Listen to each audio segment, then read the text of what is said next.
శ్రీనివాస్ చౌదరి గారు. నమస్తే శ్రీనివాస్ చౌదరి గారు, వినిపిస్తుందా? Okay sir. ఈరోజు టీవీ ప్రేక్షకులకి అలాగే మీకు ప్యానల్ ఉన్న మిత్రులందరికీ కూడా శుభోదయం, గుడ్ మార్నింగ్.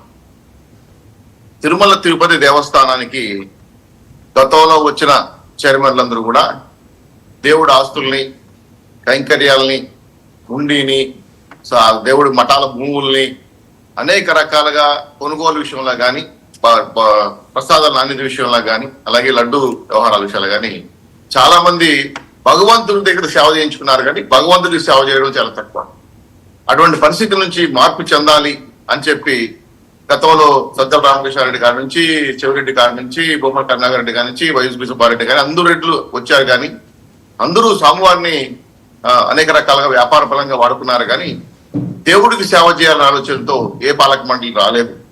ఈరోజు చంద్రబాబు నాయుడు గారు చెప్పిన మాట, తిరుపతి తిరుమల దేవస్థానం నుంచే ప్రక్షాళన స్టార్ట్ చేస్తామని చెప్పిన మాట నిలబెట్టుకోవడంలో భాగంగా మరీ బొట్టెట్టి ఈరోజు బిఆర్ నాయుడు గారిని చంద్రబాబు నాయుడు గారు పంపించడం, అనేక అంశాలపైన కింద మా దేవలోక్ అనే స్థలాన్ని 20 ఎకరాలు ఒక వ్యక్తికి ధరదత్తం చేస్తే తిరిగి దాన్ని తీసుకొని దాన్ని ముంతాజ్ హోటల్ కట్టాలంటే రద్దు చేసే భూమిని తీసుకొని చెప్పడం, కానీ తిరుమలలో నిన్నటికి మొన్న కూడా కొంతమంది దుస్తులు పైకొచ్చి అనుమతి ప్రచారానికి ప్రయత్నం చేస్తే కేసులు పెట్టి లోపల వేయటం, కానీ భవిష్యత్తులో చేయకుండా ఉండడం కోసం కఠినమైన చట్టాలు తీసుకురావడంలో కానీ, అలాగే అనుమతి ప్రచారాలకి వీఆర్కి ఇవ్వడానికి కానీ, అన్నప్రసాద విషయాలు కానీ, భక్తుల విషయంలో అంటే ఏంటి ఆర్టిఫిషియల్ ఇంటెలిజెన్స్ వాడుకోవడం విషయంలో కానీ, శారదా పట్టానికి అప్పలంగా అప్పచెప్పిన భూములు కానీ, గెస్ట్ హౌస్ రద్దు చేయడంలో కానీ, అలాగే అనేక కీలకమైన అంశాలపైన ఈరోజు తిరుమల తిరుపతి దేవస్థానం తీసుకోవడం కాకుండా ఒక శుభవార్త తిరుపతి ప్రజలకు కూడా ఇవ్వడం కూడా చాలా ఆశ్చర్యమైన విషయం, అందరికీ ఉపయోగపడే విషయం. ఎట్లా అంటే ప్రతి మొదటి మంగళవారం అంటే ప్రతి నెల మొదటి మంగళవారంలో ఆధార్ కార్డు సంబంధించి ఇస్తే తిరుపతి చుట్టుపక్కల ఉన్న వాళ్ళందరూ కూడా దర్శన సౌకర్యం కల్పించడం అనేది చుట్టుపక్కల వాళ్ళు చాలా హ్యాపీగా ఫీల్ అవుతున్నారు. అటువంటి పాలక మండలి నిర్ణయం తీసుకోవడం వల్ల విదేశాల్లో వేరే ప్రైవేట్ బ్యాంకుల్లో ఉన్నటువంటి నిధులు కూడా మళ్ళీ గవర్నమెంట్ బ్యాంక్ మార్చాలి, బంగారాన్ని, ఒక్కసారిని అనేక అంశాలపైన కూడా చర్యలు జరిపి భద్రత, రక్షణ కల్పించే విషయంలో ఈరోజు బిఆర్ నాయుడు గారు ముందుండటం, ఆయన కనీసం టీటీడీ చిన్న క్లారిటీ కావాలి సురేంద్ర నాయుడు గారు, చిన్న క్లారిటీ కావాలి. ఇక్కడ హైందవేతర ఉద్యోగులకు విఆర్ఎస్ ఇస్తా ఉన్నారు. విఆర్ఎస్ కొన్ని నిబంధనలు ఉంటాయి కదా, అంటే టీటీడీ బోర్డుకి ఏమైనా ప్రత్యేక రాజ్యాంగం ఉంటే దాని ప్రకారం ఇస్తారా? గవర్నమెంట్ ఆఫ్ ఆంధ్రప్రదేశ్ చెప్పిన రూల్స్ అండ్ గైడ్లైన్స్ ఫాలో అవుతారా? రెండోది, విఆర్ఎస్ ఒప్పుకోం అని మొండికేసే వాళ్ళని ఏం చేస్తారు? దీని మీద ఏమైనా క్లారిటీ ఇచ్చిందా? తప్పకుండా సార్. దీంట్లో తిరుమల తిరుపతి దేవస్థానం యొక్క అటానమస్ బాడీ కొన్ని ప్రత్యేక అధికారాలు ఉన్నాయి. వాళ్ళని పిలిచి మాట్లాడి మీరు వేరే శాఖకి వెళ్తారా, లేదంటే విఆర్ఎస్ తీసుకుంటారనే విషయం డిస్కస్ చేసిన తర్వాత దానికి కమిటీ వేసిన తర్వాత వాళ్ళ అభిప్రాయాన్ని గౌరవించి వేరే శాఖలో పోతారంటే పోవచ్చు, లేదంటే విఆర్ తీసుకోవాలంటే తీసుకోవచ్చు, లేదంటే ఇంకొక ఆప్షన్ కూడా అడగాలని ఆలోచనతో సభ్యులు సూచించారు. ప్రభుత్వ ఉద్యోగాల్లోకి ఏమన్నా మారిపోతారు డిప్యుటేషన్ మీద కూడా అవకాశం ఇచ్చేది. కాబట్టి టోటల్ గా చట్ట ప్రకారం చేస్తాం, బలవంతాలు ఏముండవు. అయితే ఉద్యోగుల హక్కులు కూడా కాపాడే విషయం కూడా తిరుమల తిరుపతి దేవస్థానం ఖచ్చితంగా తీసుకుంటుంది. గతంలో వాహన సేవలు చేసేవాళ్ళు కానీ, బ్రహ్మోత్సవాలు చేసేవాళ్ళు కానీ, ఇప్పుడు జీతాలు, బోనసులు పెంచడం, అలాగే అనేక కీలక నిర్ణయాలు తీసుకోవడంలో ఈ బాడీ నిజంగానే చెప్పాలంటే ఇన్ఫాక్ట్ 54వ మండలి సమావేశం మండలికి తొలి సమావేశం ఇది. అయితే తిరుపతి సమీపంలో ఒక ఇస్లామిక్ యూనివర్సిటీ ఏర్పాటు కోసం గతంలో జరిగిన ప్రయత్నాల్ని మీ ప్రభుత్వం అడ్డుకోలేకపోయింది. వైసీపీ ఎలాగూ ఇక్కడ మా ఎస్సీ, మా మైనారిటీ, మా బీసీ కాబట్టి వాళ్ళు దాని జోలికి వెళ్ళా. ఇప్పుడు ఏమన్నా కీలకమైన నిర్ణయం తీసుకుంటారా? ముంతాజ్ హోటల్ కన్స్ట్రక్షన్ అయితే ఆపిస్తున్నారు, శుభమే. దానికోసం ఒక గవర్నమెంట్కి ఒక రిక్వెస్ట్ పెట్టారు బిఆర్ నాయుడు గారు, చైర్మన్ గారు. మరి ఆ ఇస్లామిక్ యూనివర్సిటీ సంగతి ఏంటి? మంచి సబ్జెక్ట్ లేవనెత్తారు. తిరుమల తిరుపతి దేవస్థానానికి అతి దగ్గరలో చంద్రగిరి కొండవాడ దగ్గర ఇస్లామిక్ ఒక సంస్థ నమ్ముతా ఉంది. దాని మీద అనేక రకమైన కేసులు వేశారు. అక్కడున్న లోకల్ గా హిందూ భావజాలం ఉన్నటువంటి అనేక అంశాలమైన ఉన్నటువంటి కొంతమంది భక్తులు కూడా దీనిపైన అబ్జెక్షన్ తెలియజేశారు. దీనిపైన ఖచ్చితంగా చర్య తీసుకుంటారు. ఆల్రెడీ ఈ యొక్క సంస్థ యొక్క హీరా సంస్థ యొక్క హీరా మహిళని కూడా అరెస్ట్ చేసి గతంలో జైలు పంపించారు. ఆమె ప్రస్తుతం కస్టడీలోనే ఉన్నారు. అక్కడ కొన్ని ముస్లిం కార్యక్రమాలే కాకుండా అసాంఘిక కార్యక్రమాలు కూడా జరుగుతున్నాయన్న ఆక్షేపణ ఉండేది. ఎందుకంటే ఇస్లామిక్ ఉగ్రవాదాలకు అవకాశం ఉంది కదా అనే ప్రశ్న ఉంది. దానిపైన ఎన్ఐఏ సహకారం తీసుకున్నారు, రాష్ట్ర సహకారం తీసుకుంటారు. వాటిపైన మాట్లాడి నిషేధించి అక్కడ కరెక్ట్గా, ఎందుకంటే స్వామివారి యొక్క పైన ఉన్నటువంటి గాలిగోపురం అలాగే సోమవారి అఖండ ఉన్న దీపం వెలిగే చోటకి అక్కడ నుంచి క్రిటికల్ గా చూస్తే కరెక్ట్ గా పాయింట్స్ ఉంటాయి. అవన్నీ కూడా సైంటిఫిక్ గా శాస్త్రీయంగా నిర్ధారణ చేసి దాన్ని రద్దు చేయాలని ప్రతిపాదన ఉంది.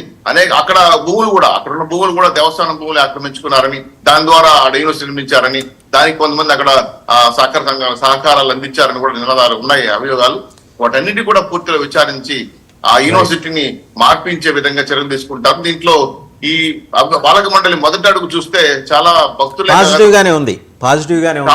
చాలా మంది ఫోన్ ద్వారా కానీ మళ్ళీ మీ దగ్గరకు వస్తా ఒకసారి అభినందిస్తున్నారు సార్. ఒకసారి పెద్దిరెడ్డి రవికిరణ్ గారి దగ్గర శ్రీవాణి ట్రస్ట్ ని రద్దు చేసి దాన్ని మరో ట్రస్ట్ లో విలీనం చేస్తారట, మెను ఇంప్రూవైజ్ చేస్తారట, ఆర్టిఫిషియల్ ఇంటెలిజెన్స్ సహకారంతో సాధారణ భక్తులు అంటే మామూలుగా కాలినడకన వచ్చేవాళ్ళు కానీ లేకపోతే జనరల్ దర్శనం కోరుకున్నారు 3 గంటల్లో దర్శనం ఏర్పాటు చేస్తామని బోర్డు నిర్ణయం తీసుకుని టీటీడీ ఈవో శ్యామలరావు గారు చెప్పారు.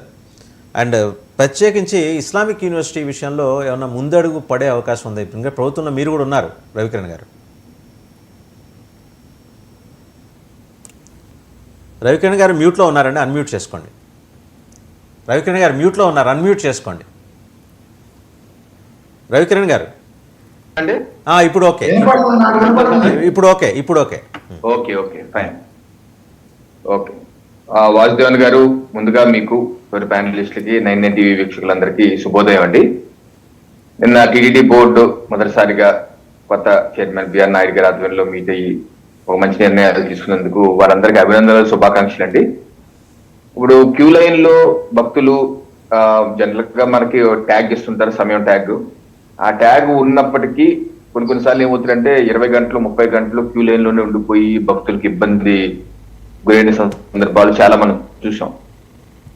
గత ప్రభుత్వ హయాంలో అయితే అలా 20 గంటలు 30 గంటలు ఉన్నా సరే క్యూలో ఉన్నటువంటి వృద్ధులకు కానీ లేకపోతే పిల్లలకు కానీ కనీసం పాలు లేకపోతే ఏ సమయం ఆ సమయం కొంచెం పులిహార దద్దోజనం ఇచ్చే పరిస్థితి ఉండేది కాదు. గతంలో ఇచ్చేవారు 2019 ముందు, జగన్ ప్రభుత్వం వచ్చాక తీసేశారు. అయితే మా ప్రభుత్వం అది పునరుద్ధరించింది, వాళ్ళకి సేవలు అందిస్తారు. అయినప్పటికీ వారి యొక్క సర్వదర్శన సమయాన్ని ఏ రకంగా, ఆ యొక్క నిరీక్షణ సమయాన్ని ఏ రకంగా తగ్గించాలన్న ఉద్దేశంతో ఆర్టిఫిషియల్ ఇంటెలిజెన్స్ సాంకేతిక పరిజ్ఞానం ఉపయోగించుకుని దానిలో నిష్ణాంతులైనటువంటి సంస్థలు తీసుకుని ఒక అధ్యయనం తీసుకొచ్చి ఒక అధ్యయనం చేయాలని, ఒక రీసెర్చ్ లాగా చేయాలి, అధ్యయనం చేయాలని చెప్పి ఏదైతే ఒక నిర్ణయం తీసుకున్నారో ఇది ఒక మంచి ముందడుగుగా అయితే సాధారణ భక్తుల యొక్క సమస్యలు నిరీక్షణ సమయం ఎంత తగ్గిస్తే వారి యొక్క ఆశీస్సులు మీరు అసలు పొందుతారు. సో ఆర్టిఫిషియల్ ఇంటెలిజెన్స్ ద్వారా దాన్ని ముందుగానే పసిగట్టి ఏ రకంగా అయితే మనకి స్మార్ట్ ట్రాఫిక్ మేనేజ్మెంట్ సిస్టమ్ ఉంటుంది, ట్రాఫిక్ ఈ లైన్ లో ఎక్కువ ఉందనుకుంటే వేరే ఆల్టర్నేట్ రూట్ పంపించారు. అలాగే గూగుల్ మ్యాప్స్ లో కూడా మనం చూస్తుంటాం పలానా ట్రాఫిక్ ఎక్కువ ఉంది కాబట్టి మీరు పలానా రూట్ తీసుకోనని. ఆ రకంగానే ముందుగానే పసిగట్టి భక్తులకి అందరికి మొబైల్ ఉంటుంది కాబట్టి వాళ్ళకి సమాచారం ఇచ్చి మీరు ఇప్పుడు కాదు పలానా సమయం రండి అని ఇస్తే భక్తుల సమయం వృధా కాకుండా వాళ్ళ కుటుంబ సభ్యులతో వారు తిరుపతిలోనే అక్కడ ఉంటారు, సరైన సమయానికి వస్తారు, వచ్చిన 2-3 అవర్స్ లో దర్శనం అయిపోతుంది. సో ఆ రకంగా పైలట్ ప్రాజెక్ట్ లా తీసుకుని అధ్యయనం చేస్తా అన్నారు. ఇది సక్సెస్ అవ్వాలని చెప్పేసి నేనైతే కోరుకుంటున్నాను. నెంబర్ 1. నెంబర్ 2, భూముల లీజు రద్దు ఏదైతే శారదాపీఠం రద్దు అంశం మీద రద్దు చేస్తామని చెప్పి అన్నారు. అయితే దీన్ని ఒకసారి మనం చూస్తే వాసుదేవన్ గారు, ఈ శారదాపీఠానికే కాదు వివిధ మఠాలకి 2006-7లోనే నాకు గుర్తుండి 30 పైగా అటువంటి మఠాలకి కొంత తిరుమలలో కొంత భూములు లీజుకి ఇవ్వటం జరిగింది. దేనికి ఇచ్చారంటే అక్కడ ఆధ్యాత్మిక ధార్మిక కార్యక్రమాలు నిర్వహించడానికి చేయమని చెప్పేసి ఇవ్వడం జరిగింది. సో దానిలో భాగంగా శారదాపీఠం కూడా ఇచ్చారు. అదే శారదాపీఠం మీద వచ్చినట్టు ఆరోపణలు ఏంటంటే వారు ఇచ్చిన భూమి కన్నా ఎక్కువ ఆక్రమించుకున్నారు, అనాథరైజ్డ్ గా ఆక్రమించుకున్నారని చెప్పేసి ఉంది. దాని మీద గతంలో కూడా 2019లో కూడా అధ్యయనం చేశారు. అధ్యయనం చేసిన తర్వాత శారదాపీఠమే కాదు ఇంకో 2-3 పీఠాలు కూడా ఇలాగా ఎక్కువ భూమి ఆక్రమించారని చెప్పి రవికిరణ్ గారు గోగర్భన్ డ్యామ్ దాటగానే రైట్ సైడ్ తిరిగిన తర్వాత వరుసగా అన్ని కొత్త మఠాలు పీఠాలు వాటి కోసం పర్మిషన్లు అన్నీ ఇచ్చారు. సో మ్యాక్సిమం అన్నీ వైలేట్ చేసినాయి, ముందు కొంత వెనక్కి కొంత అని. శారదాపీఠానికి మాత్రమే ఈ ఫెసిలిటీ కల్పించడం వెనుక ప్రభుత్వ కక్షపూరిత విధానం ఏమన్నా ఉందా? నేను అక్కడికే వస్తానండి. నా ఉద్దేశం ఏంటంటే శారదాపీఠం నేను ఇందాక చెప్పినట్టు మీరే చెప్పినట్టు కూడా శారదాపీఠమే కాదు 30 పైగా మఠాలకు ఇచ్చారు, 30 ఏళ్ళు పైగా లీజుకి ఇచ్చారు. అయితే కొంతమంది ఇచ్చిన భూమి కన్నా ఎక్కువగా ఆక్రమించారన్నది కూడా ఉంది. అయితే గత ప్రభుత్వం ఏం చేసిందంటే ఒక జీవో ఇచ్చింది, జీవో నెంబర్ 165. అయితే ఎప్పుడు ఇచ్చారు? 4 జూన్ 2020 ఇచ్చినటువంటి జీవో. ఈ జీవో ఏంటి? ఏదైతే ఎక్కువ భూమి ఆక్రమించారో ఆ ఆక్రమించిన భూమిని రెగ్యులరైజ్ చేస్తూ ఇచ్చినటువంటి జీవో. ఆ రెగ్యులరైజేషన్ కి కావాల్సిన అమౌంట్ ఎంత కట్టాలో కూడా ఈ జీవోలో మెన్షన్ చేశారు. ఈ జీవోలో శారదాపీఠమే కాదు, Tirumala Tirupati Devasthanam reference hereby accord permission for regularisation extent of 1870 square feet additional occupied by Shri Mounaswamy Mutt. Mounaswamy Mutt కూడా 1880 స్క్వేర్ ఫీట్లు అదనంగా ఆక్యుపై చేశారు. అలాగే శ్రీపీఠం కూడా 4817 స్క్వేర్ ఫీట్లు ఆక్యుపై చేశారు.